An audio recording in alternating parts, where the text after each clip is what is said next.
This is potentially going to be the most arrogant video I've ever made, because I will be attempting to prove that my writing is better than a traditionally published author.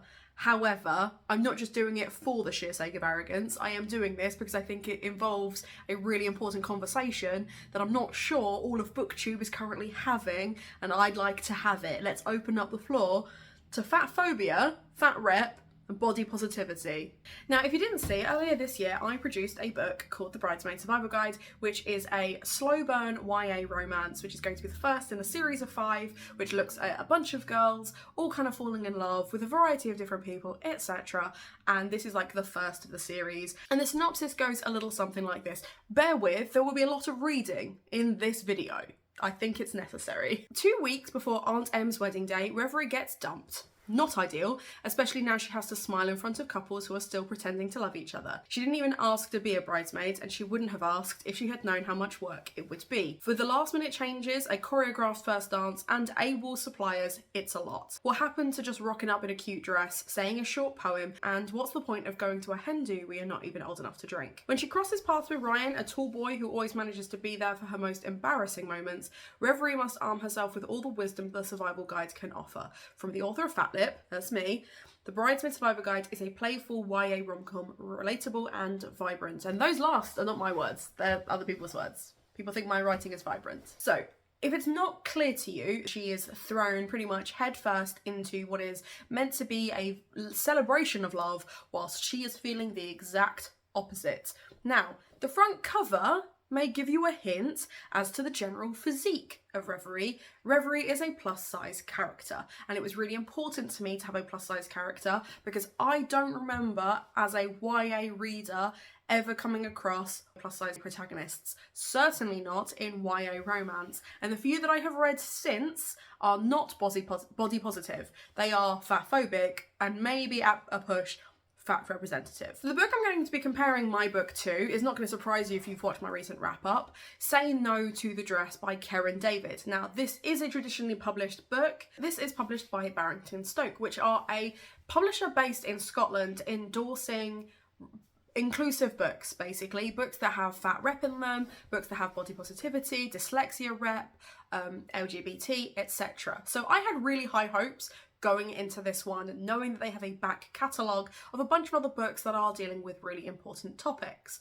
So let's start with the synopsis. Does the synopsis start the fatphobia, or was that an unpleasant surprise? Should I have gone in knowing what I was going to get? If so, I'll feel very silly, because I read this really expecting it to be a cute, a beat for beat kind of representation of what I was going for, and I thought these would be really cute on a shelf together. We love a comp. We love a book that I can be like, hey, did you enjoy that thing? Try this thing. Or actually, if you enjoyed this, try that thing. Like, I love being able to do that. Hoping this could be added to the list. So this is how blind I went in. Miri is 14, so already 2 years younger than my character. In the last year, she's been mugged by puberty. She's grown several inches and expanded in all directions. Her breasts are out of control, and she's prone to random erupts of spots. Life already feels like a nightmare, and now she's been asked to act as a bridesmaid for her 2 siblings. 2 weddings, 2 bridesmaid dresses. Could things get any worse? Join this reluctant bridesmaid on her hilarious journey to the altar in a sharp-witted story of family, friendship, and embracing your true self, no matter what you are forced to wear.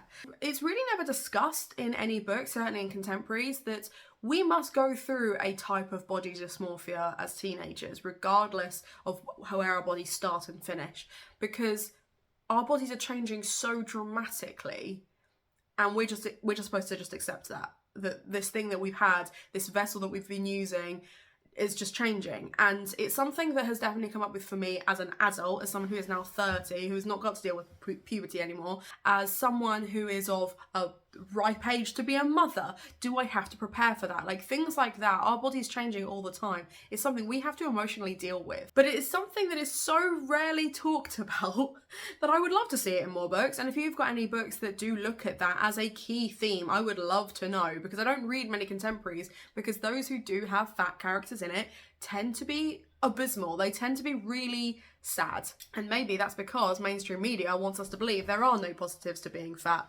But that's just not true. That's just not true. It's a body at the end of the day. It can do all kinds of amazing things. As a first instance, they do sound very similar. They're both going to have reluctant bridesmaids. That is clear. Both of them are going to have plus size main characters. Both of them are teenagers, but they are different kind of. The 2 years, I think, does make a difference, because where Reverie has kind of come to terms with the fact that she is a teenager and wants to be sexually active and things like that, Miri is just coming out of an adolescence into teenage years where she is going to have curves, and that is something that she's going to have to deal with emotionally. So they're very similar. Off the bat, they seem very similar. What I want to do now is kind of compare the intros to their perspectives of their body. So whilst Reverie has talked about her body and body parts up until this point, it is not until page 39 that we actually get specifics about how she looks, and this is how she describes herself from her own perspective. Now at this point, she is at the seamstress and she's about to have her dress taken in. So if you understand how wedding dresses work or bridesmaids dresses work, basically you buy a set sized gown, you then have it taken into your size, and that is relevant both here and in Say No to the Dress. "I'll take a little here," she said, pulling under my armpit along the seam. She spoke loud enough for my aunt to hear, but no one responded. "And you won't need hem taken up. Perfect size." I smiled and said thank you. I have never in my life been called the perfect size. I'm sure she was talking about the dress and the hem, which hung just below my knees and swished gently as I moved, but it was such a confidence boost that it made my dame seem even brighter.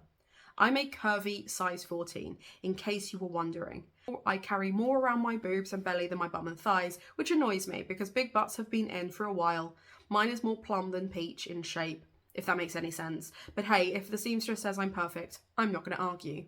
When I say plus size for a teen. She's a size 14, mid-size if she was an adult. She's kind of already come into that body shape. But the whole point is that she knows what size she is. She knows where she's at. And as far as the seamstress is concerned, she fits the dress, and that's all they care about. Now, as for Say No to the Dress, we find out about Miri's size not on page 1, but pretty much how she views herself on page 1. First sentence is, "The dress is bright red with black stripes. It's a jumper dress with a roll neck. It would look great with black tights and my lace-up boots. That is, it would look great if anyone else was wearing it. Anyone apart from me." So we're already coming in with the low self-esteem. We love that. That's great. So she's trying on the dress. Now her friend is forcing her into this dress that she doesn't want to wear. Another great internalized fatphobia thing there. Say no. If people are trying to force you into clothes that don't fit you, you can say no. That's fine. Just say it won't fit. Doesn't need to be a full conversation. They don't need to force you. Bodycon stands for body confident or body contouring or body conditioning. I can never remember which. It basically means that the clothes will cling to every bit of your body, but I'm not feeling confident or conditioned. My contours are like a mountain range. My body has betrayed me lately. So this is what I mean about the fact that she's already kind of suffering from this almost body dysmorphia, where she is actively trying to fight her brain because her brain is telling her there is something wrong because it's not the body that she's used to. There is nothing wrong with her body. It's all in her head. She's a 14-year-old.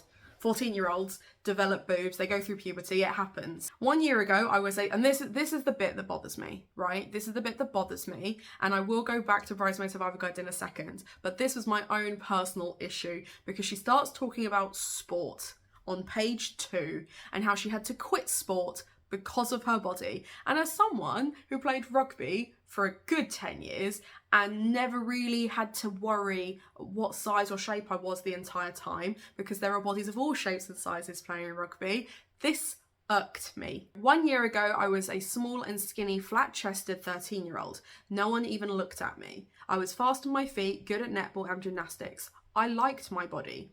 Mum and Alice, my older sister, were both slender and sporty, so I was sure I was going to stay that way. Now, I do feel like slender and sporty are two very different things, but that's a whole other argument. But then things happened. Things that made me feel less sure, less confident. Along came puberty. Hello spots, hello massive breasts that jiggle around if I run, which meant goodbye sporting career. Hello sweaty patches under my arms. Oh, and I'm 6 inches taller than Mum, taller than Alice, and nearly as tall as Dad and my brother Adam. I've also got wider, and bits of my body have taken up a life of their own. Yes, gigantic, spotty bum, I'm talking about you. She then talks about having COVID, and watching a lot of embarrassing bodies and things like that, and just generally understanding that she knows she's going to get bigger. I have so many issues with this. I have with us perpetuating this story that if you are a teenager, you have to have a perfect body because your body is going to be destroyed in a few years' time. It's all downhill from here. So make the most of it. Be beautiful. Be attractive. You're a child. You're a literal child. Even Rev in my book, I'm just going to take the blue tack I tucked out of this. Even Rev is a child. She's 16 years old. She can date whoever she wants. She can do whatever she wants, but she is still a child. She is still treated like a child by the adults around her. Whereas Miri isn't even allowed to have that childhood. Getting bigger meant I had to have a completely new school uniform. When I finally went back to school, ho ho ho, it's the jolly green giant, my dad said to me when he first saw me in it, and that made me hate him and hate myself. And that, my friends, is internalised fat phobia. Not being able to say shut up to someone who is making a fat phobic comment, not being able to recognise that what you're feeling is internalised fat phobia is really sad and not something we should be conditioning our kids to do. I can't tell you how angry this book makes me. It makes me so goddamn angry. I am not saying at any point that this character, that my character Reverie does not experience fat phobia. Of course she does. Every plus size person does. But she reacts to it differently. And she reacts to it differently because she knows there's nothing wrong with her body. And that's it. She's got way more confidence than I do. I still judge my own body. But Reverie, a fictional character, doesn't need to have my issues. So for the setup of this, she has to learn a dance for her aunt's wedding, and there is a bit where she's partnered up with basically the biggest guy there. Matt, my partner, was a round-faced man twice my age, another work friend of Gio, who's the groom, and well-dressed. I don't know where or what any of these men did for work, but clearly it paid okay. He smiled sympathetically to me and promised not to stand on my toes. I attempted a laugh for his sake, and that seemed to make him relax. Okay, everyone find a space, equal distance from your partner. We're going to do a quick warm-up, the instructor called, way too loudly considering she was standing right next to us. And Reverie? I looked at her, and she gave me this pitying look as she rested a hand on my arm. If you need to sit down at any point, just do it, okay? Drink lots of water. I looked around to see if anyone else was getting this little slice of wisdom and realised it was just me. I returned my gaze to her and asked as calmly as I could manage, why would I need to sit down? It's a stamina thing. We're going to be moving around a lot. Bigger people tend to overexert themselves. I don't want you to hurt yourself. Which is very similar to a thing someone said to me, which is why it's in here. I look over to Matt, who, though round-faced, was still more stocky than curvy. We were the two biggest people here, and she hadn't thought to give him this little chat. Hey, Blue.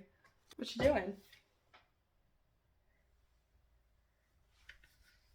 He's literally never climbed on my desk, but the one time I'm using it. What you doing?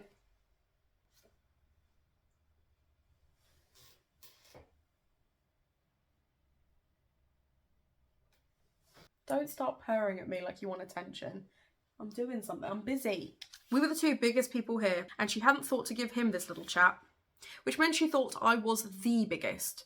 I must have looked raging when I turned back to her because she removed her hand like I'd burned her and tried to smile. I've always thought of the idea of size 14 being plus size as stupid, but I realise it's because it's perpetuated by stupid dance instructors who think only thin people can keep up. If she gave this little pep talk to every bigger client of hers, I wasn't surprised they overexerted themselves.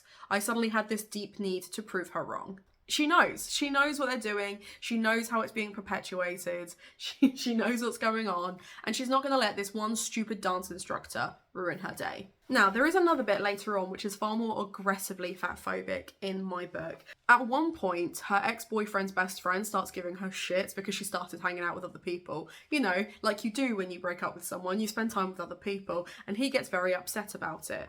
And she goes, "Are you jealous, Reggie?" "No," he shot back, too quickly. "Oh really?" I laughed, looking at Demi, who, despite having no idea what was going on in my brain at the moment, joined me in a gentle girlish laugh that sounded sinister coming from her. Because last I checked, Brownlee dumped me. You've literally never spoken to me before, and yet here you are asking about my love life. Sounds like someone has a crush, Mel added, standing up and brushing herself off. Well, at the very least you've been stalking my Insta, so what, too chicken shit to DM me? I pushed, still smiling up at him. I could feel my hands shaking, especially now I wasn't holding on to anything. I resisted the urge to clench them, tucking them into my blazer pockets. She's feeling the rage, right? We'd all feel the rage at that moment. He's being nasty to her, she's being nasty back, and everyone feels that anger, right? Like, that's not just me? Okay, good. No one, Reggie's voice dropped an octave as he spoke through a clenched jaw, wants to DM a fat bitch like you. I burst into laughter. Oh, it hurt. The words hit me right in the chest, and I knew I'd have a good cry about it later. No one deserves to be spoken to like that, even if the words are true.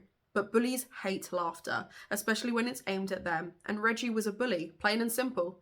Right, which is it? I've got guys lining up, or I can't get any guys at all. Pick one. Demi and Mel continued to laugh with me, but only because I was still laughing. Mel's hand rested on my shoulder, and I knew she was straining every muscle in her body not to rip Reggie's throat out for saying those things to me, because girls stick by girls. That's friendship, not forcing you into clothes that don't fit you. It's backing you up, because if you start swinging, she's going to swing too. I know that's the kind of friend that I would be in that situation, because this may or may not have been based on a real situation where violence did happen. We don't always use our words. Not everyone can be as articulate as a fictional character.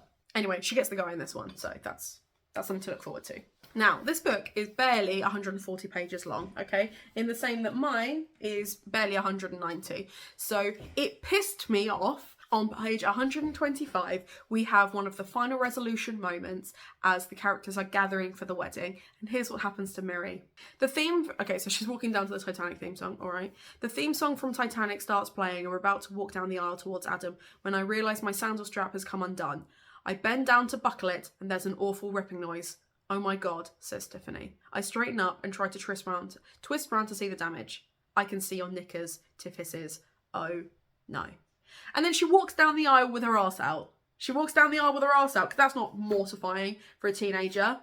That wouldn't leave emotional scarring for years to come. In this one, the emotional scarring's already happened. It happens in the first half of the book. The plot is about developing her as a person and falling in love after being treated like shit, as opposed to embarrassing herself at her brother's wedding, because that's not horrendous. There's a clear difference, right? There's a clear difference between owning your body size, understanding it, and not bullying yourself for being a size you can't control, versus something that you literally can't control and you make yourself feel bad about all day, every day. Like, what is that? And why would you endorse that? And do you see what I'm saying? I got so angry reading this. And I have no idea if at the time of recording any of this is going to make any kind of coherent sense, but I really hope it does. And I really hope that if you're going to pick up a book that says it has body positivity, that it's actually body positivity and not just fat rep. There's nothing wrong with just having fat characters dealing with the fact they're fat. There's nothing wrong with that at all. But don't tell me that's body positivity if the moral of the story is you have to change to suit your clothes, because that's not body positivity. If it's the moral that, well, you have to change yourself physically to fit in with other people, that's not body positivity either. Body positivity is understanding that not everyone has the ability to eat whatever they want and not feel it for days, that they feel shame, that they carry shame with the size that they are, and that there is literally sometimes if you're, you've got an injury or chronic pain, or you have some kind of illness or whatever, or even just because of who you are as a person, being fat is okay. That's it. That's the moral of this video. Find books that have that message in it, please, and then comment them down below. And if you haven't yet read Bridesmaids Survival Guide, do, because I worked really hard on it. I'm really proud of it, and I hate that there are still books out there that don't understand A, the wedding industry, because that's not how any of that works, and B, that it's okay to like who you are. I'm gonna leave it here because it's been a bit ranty, it's been a lot, but I've really enjoyed making this video. So if you want me to make more comparisons between books, or if you just want other wedding-based recommendations similar to Bridesmaids Survivor Guide, let me know in the comments down below. Treat yourself to something from Waypoint because it helps support me and my content, and more importantly, have a nice day.